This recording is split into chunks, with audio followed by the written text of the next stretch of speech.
4 ოქტომბრის საქმეზე დაკავებული ვლადიმერ ველესიანი, სერგო მეგრელიშვილი, ზურაბ ჭავჭანიძე, გიორგი რურუ, ამირენ დოლიშვილი, ანტონ ვარდანიძე, გიორგი ქორქია, ალექსანდრე ჩილაჩავა, გენადი კუპრეიშვილი, ლაშა ივანაძე, ლევან ჯიქია, სულხან ტუღუში, ხვიჩა გოგოხია და რამაზ მამულაძე მოსამართლე ვალერიან ბუგიანიშვილმა წინასწარ პატიმრობაში დატოვა. პროკურატურა მათ სტრატეგიული და განსაკუთრებული მნიშვნელობის ობიექტების ჯგუფურად ხელში ჩაგდებისა და ბლოკირების მცდელობას და ორგანიზებულ ჯგუფურ ძალადობაში მონაწილეობას ედავება. წარდგენილ ბრალს არც ერთი დაკავებული არ აღიარებს. ერთ-ერთი მათგანი ზურაბ ჭავჭანიძე პროტესტის ნიშნად შიმშილობს. პროცესზე ბრალდების მხარე პატიმრობას, დაცვის მხარე კი გირაოს სანაცვლოდ გათავისუფლებას და სხვა ალტერნატიული ზომების გამოყენებას ითხოვდა. პროკურორმა ლაშაც ქვიტარია თქვა, რომ რაიმე ახალი გარემოება სახეზე არ არის და ამიტომ პატიმრობა უცვლელი უნდა დარჩენილიყო. ამის საპირისპირო ზურაბ ჭავჭანიძის ადვოკატმა ნინო ლომინაძემ განმარტა, რომ საქმეზე გამოძიება დასრულებულია და ის რისკები, რომელიც პირველი წარდგენისას იყო, აღარ არსებობს. პროცესზე სიტყვით თავად აქციის მონაწილეებმაც ისარგებლეს. გიორგი რურუამ საკუთარ ჯანმრთელობის მდგომარეობაზე ისაუბრა და პატიმრობის ალტერნატიული ღონისძიებით შეცვლა მოითხოვა.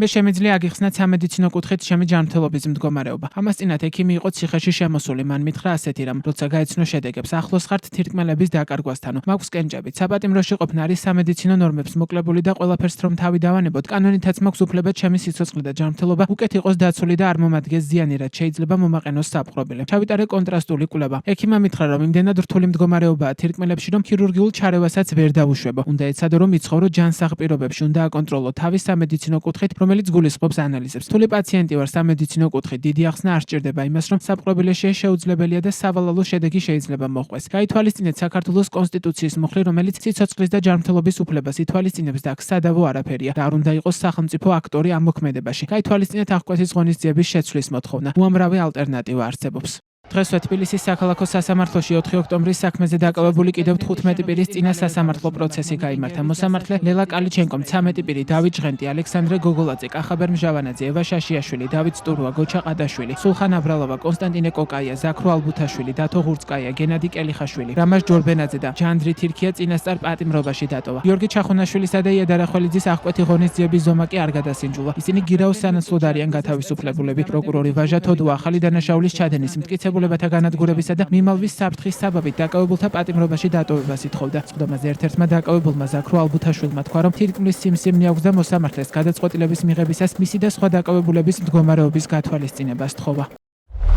დიაგნოზი არის ასეთი, რომ მაქვს ავთვისებიანი სიმსივნე. ჩემი დღეები დათვლილია, გასაგებია. მე აფხაზეთზე ვნერვიულობ, მე საქართველოზე ვნერვიულობ, მე ყველაზე ვნერვიულობ, მე ყველა ქართველი მიყვარს. თქვენზეა დამოკიდებული. ჩემთვის აქვს მნიშვნელობა, მე სახლში მოვკვდები თუ ციხეში მოვკვდები. თქვენზეა დამოკიდებული. მე სად მოვკვდები, ციხეში მოვკვდები თუ სახლში მოვკვდები, შეიძლება ამას დიდი რეზონანსი მოხვეს. შეიძლება ეს იყოს გამოუსწორებელი შეცდომა. მე ამას მარტო ჩემს თავზე არ ვამბობ. ჟავანაძე, ვიღაცები, გაითვალისწინეთ, ძალიან გთხოვთ. ყოველდღე აღარ შეიძლება გაუსაძლისით კივილების და წინასწარ მადლობას გიხდით. 4 ოქტომბერს თვითმმართველობის არჩევნების პარალელურად თბილისში მასშტაბური სახალხო შეკრება გაიმართა, რომლის მიზანიც ორგანიზატორების თქმით მშვიდობიანი რევოლუცია იყო. თავისუფლების მოედანზე შეკრებილ მოქალაქეებს საორგანიზაციო კომიტეტის წევრებმა პაატა ბურჭულაძემ და მურთა ზოდელავამ მიმართეს. მოგვიანებით მოქალაქეებმა პრეზიდენტის რეზიდენციასთან გადაინაცვლეს, სადაც ზოდელავას თანახმად ისინი პრეზიდენტის სასახლის გასაღებს ჩაიბარებდნენ. 4 ოქტომბერს თბილისში მომხდარ ოცნების შინაგან საქმეთა სამინისტრო დანაშაულებრივ მოვლენებს უწოდებს. ამ საქმეზე პროკურატურამ ბრალი ჯამში 64 ადამიანს წაუყენა.